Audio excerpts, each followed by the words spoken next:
everyone, and welcome to the GRC Room for 5 questions.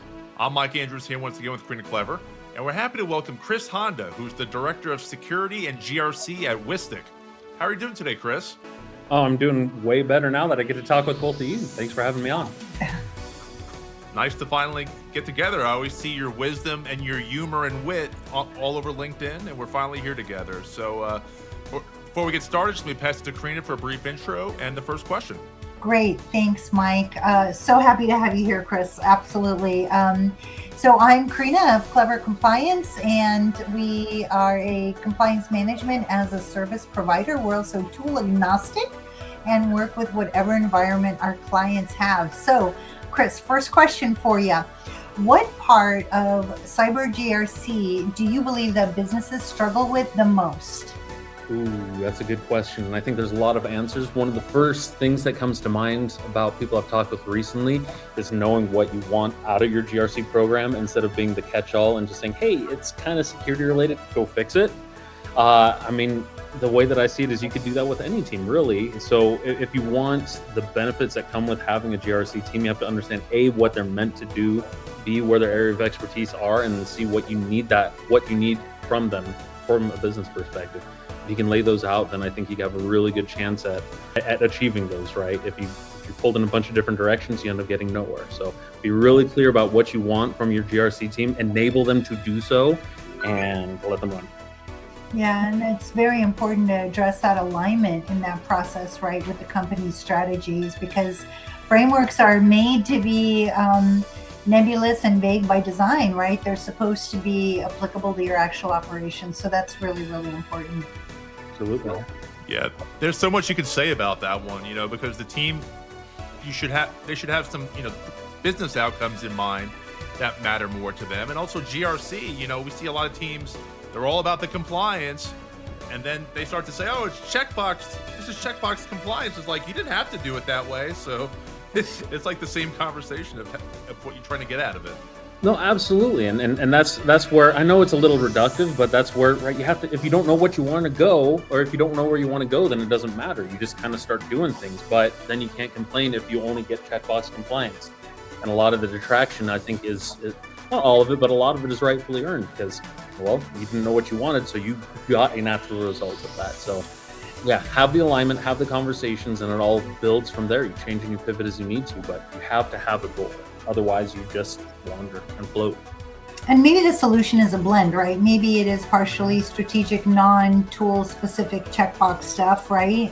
And some of it becomes very important, right? I mean, we're seeing so many instances where AI is being used to gather evidence. And I think absolutely, if it's a cyclical, repetitive control that you can gather that evidence for, go for it. Absolutely. But get the other ones right, because it's not all solved by that, right? No, absolutely. I mean, I grew up doing manual labor. So, I mean, I heard growing up years and years, you use the right tool for the job that you're trying to do. I mean, without going deep down the AI conversation, right? AI is just another tool. If you try and use it for everything, it's going to work really, really well for some things, but at most other things, it's probably going to be mediocre at best. So, and I mean, it kind of brings me back to, right, we call it GRC in that order for a reason. I mean, sometimes, again, a bit reductive, but right, that's the knowing why you want to do what you want to do and what is. That's what the G is. That's what the governance is. And I mean, I also like to say that everything ends up flowing up to the risk anyways, but it all has to be built on the foundation of having good governance, knowing who owns what you want to see out of it. Otherwise, you miss out. And then you do everything backwards and you have to restructure later. And that just takes way more time and effort. Yeah. Well said, Chris. So we've seen a lot of data breaches in the news, and sometimes that influences the structure of how a GRC team operates. What's one data breach that stood out to you the most, and why that one? Oh, well, I mean, there's a handful and they all stand out for different reasons. I mean, I've been really fortunate in my career to not have to do full-on breach level incident response. I mean, I know there's some bigger ones where I just got back from a family event in California. Big Crunchyroll fan, so that was talk of the dinner table for a little while. But one of I think the biggest one that'll always stick on my memory is the Equifax breach, because that happened the day that my daughter was born, but also just trying to figure out what was happening in my career, getting out of my undergrad and figuring out what I wanted to do. My first big boy job. That kind of sat with me for the first year and a half while I was going through a couple different jobs, worked in finance, worked in sales, and some other marketing stuff, trying to find my feet and wasn't working. But that kept in the back of my memory as, and right, there's some of the not as positive aspects like this. Like, I think looking back, it was probably one of like the boot camps talking about like, hey, come to our boot camp and you can come be part of the solution. Like, okay. But I mean, looking back at it, that was one of the catalysts to thinking, you know what, let's try this as let's try this as a career, and it's turned out really good. Met a lot of great people, and I feel like it's more like home. I get this a little bit more. So, yeah, it's fun. Good. So, anything to add to that, Mike? When I think of the Equifax one, I always think of the end of Fight Club. When they're trying to blow up the credit card. Because I'm like, it's really that scary because they oversee this stuff, and if someone got in there and messed with the integrity of the data and gave everyone that had a high credit score a 300 score, it's crazy. So there's a lot of ramifications. That was a scary one there. No, absolutely, and I realize I failed to talk about the professional reasons of why that stands out in memory, but that right, a lot of people don't know about. Don't know what Equifax is, or right, what the credit bureaus do, but exactly like you're saying, Mike, like it's the impact that could have had. I mean, it touched a lot of people, but the impact that it could have had it gone worse is magnitudes worse than a lot of other situations, right? Because everyone's data flows through the three major credit bureaus, and it's not like, oh well, we got a couple data points. That's like our identities. Things that weren't meant to be our identities, but that's what a lot of our identity is tied to now. So you think about what happened, B, how much worse it could have been. It's a scary thing, and that's what we're always trying to quantify impact. And I still don't know if anyone's done I mean, it's been so long. It's been 10 years, coming up on 10 years, 9 years. So it's a lot to pull in, but I mean that's what we deal with every time there's a data breach, right? Vercel being the most recent one in the last day or two, right? A lot of modern applications and services built on top of Vercel. So it's hard to say how far is this going to go, how long is this going to be causing damage, and will we ever really be able to recover back to pre-breach? Yeah. So the next question is, what is the most impactful GRC related advice that you have ever received? Ooh, there again, a lot of good ones. I think the most impactful one for me, and it has just kind of turned into good general life advice, has been to say yes to everything that you possibly can, and learn from there how to say no and pull things back. Because if you're saying no to everything, then you're essentially turning down opportunities to learn, whether or not you like something, whether it be to develop a new skill in somewhere where you already have some inclination. But the more that you say yes to opportunities, even if you don't know how to do it, that puts you in situations where you learn, you grow, you can try and fail, right? Failure is part of life, but you never get that opportunity unless you say yes.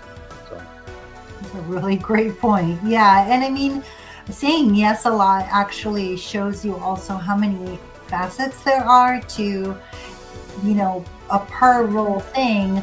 It might be one thing, but when you get in there, you start actually realizing the depths and kind of the conditions and the influences and all of the things that make people decide to do things that they do, right? And make the decisions that they do. So that's really important. Thanks. I appreciate it. No, I mean, sorry, go ahead, Mike. No, that's I got into cybersecurity in general with a weird yes. Long story, too long for now since we only have a little bit of time left. But yeah, that's a great one. I mean, to your point, I'll summarize my experience again. My failure to tie into the story with that. When I first got into security, I wanted to be a pen tester. Now that's like the opposite end of like, I just don't have the interest, the proclivity, the skills, the same drive that I think that you need to be skilled in that. But my boss, now my CEO, he said, hey, you're a software engineer right now. How do you feel talking with auditors? Would you be willing to try this? And that's how I got my start in GRC. Was I said, yeah, I'll figure out this whole SOC 2 thing, whatever that is. Awesome. Oh, that's a good one. Kind of along the same lines, Chris, what do you do differently that allows you to excel in this field? Oh, that's tough. Because I think that's a thinly veiled question with you asking me to say something nice about myself, and I don't do that. I mean, I tend to gravitate more towards people than getting behind a keyboard. Not that I can't or don't. I mean, I do building. I do build things. My goodness, it's near the end of the day, so my speaking ability is not as good. You're good. You're good. But I do spend as much time as I can with people, because the more I talk with people and have them talk about their problems and what they're working on and what they're interested in, the more insight I get into what I could do to be more effective and prioritize appropriately, instead of me thinking, oh, well, you know what? I think this is what the company needs. I think that's what that team needs. But I do my very best to sit with people, like whether it be at lunch or to say, hey, let's just chat and catch up.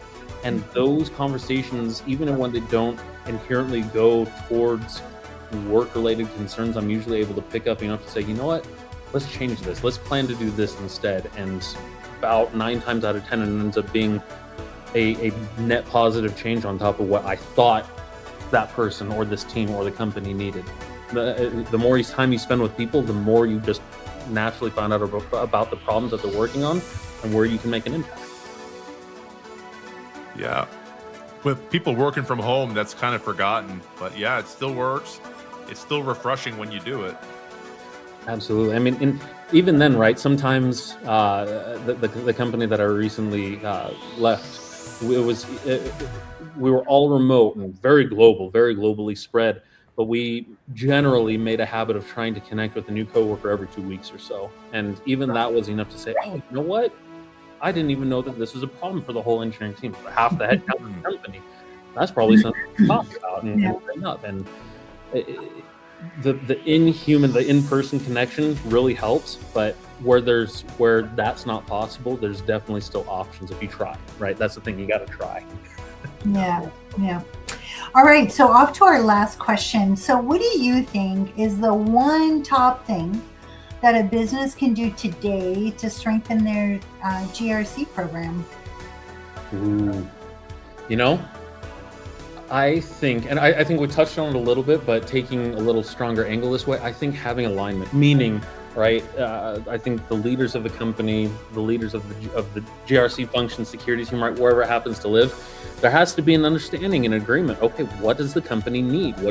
What really needs to happen? Not the nice to have, not the, oh, well, this is our understanding of what security should be, what GRC should be, but what do we need? What are the business problems, right? We talk about all the time about GRC and security leadership not quite having the same voice that other people in the C-suite or in the executive leadership are having. And I think that, right, the shortcut answer that we usually hear for that is, oh, well, you got to learn to speak business. I largely agree. I also don't think it's unreasonable for the rest of the leadership team to speak a little bit of security, to speak a little bit of risk management or compliance, right? If we're all going to speak each other's language, we all got to speak each other's languages. I mean, plural. I studied language in my undergrad, and it's not language and understanding and human connection is never a unilateral thing. So you got to be able to say, look, this is what's important to me. This is how I understand it from your perspective. Tell me where I'm wrong.